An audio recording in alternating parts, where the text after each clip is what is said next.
February 1956. In the heart of New York, Operation Big City was underway.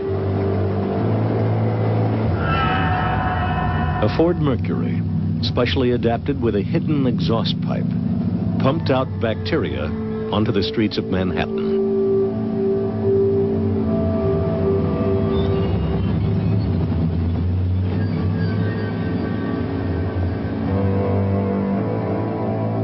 Undercover agents entered the city's subway system, their cases equipped with tiny motors, which covertly dispersed the bacteria Bacillus globuli.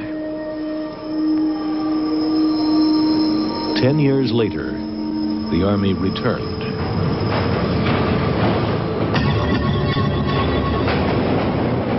Light bulbs filled with bacteria were dropped in front of trains and down ventilation shafts to test how far the bacteria would spread through the subway system.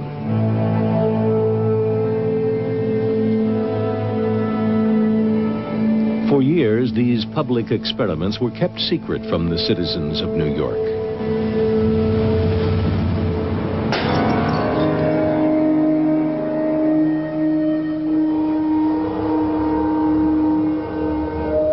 The Army faithfully filmed its own experiments.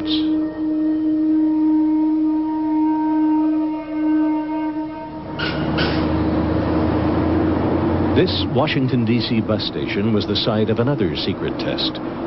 30 similar trials were conducted at public locations all across America. One of the earliest experiments had fatal consequences. In 1951, the Army sprayed the bacteria Serratia marcescens over San Francisco. 11 hospital patients developed a mysterious infection, and within days, Edward Nevin died from an illness caused by the same bacteria.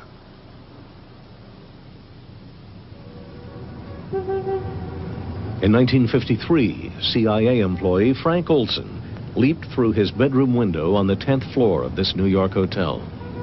9 days earlier, a fellow CIA scientist had secretly spiked his drink with LSD. It took the government 22 years to acknowledge its role in Frank Olson's death.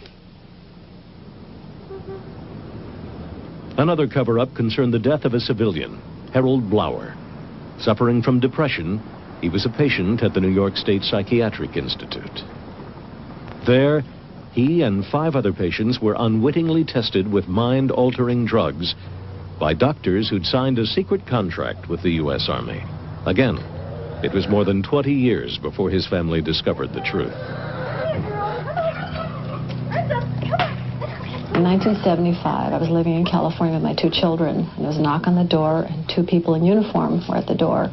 They said they were from the Pentagon, and they wanted to talk to me about the death of my father. And I told them that my father had been dead a long time.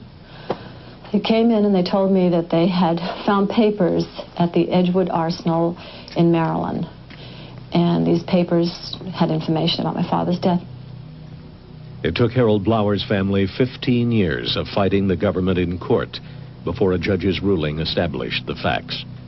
On January 8, 1953, between 9:53 and 9:57 a.m., my father was injected with 450 milligrams, or 6.47 milligrams kilograms of body weight of EA1298.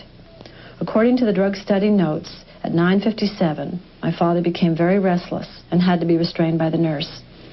He began sweating profusely and flailing his arms wildly. At 10:01, he pulled up in bed, his body stiffened, his teeth clenched, and he began frothing at the mouth. Similar reactions continued for over an hour. My father was still talking and moving his legs randomly at 11:05. Finally, at about 1.5 hours after the injection had begun, my father lapsed into a coma. He was pronounced dead at 12:15 p.m.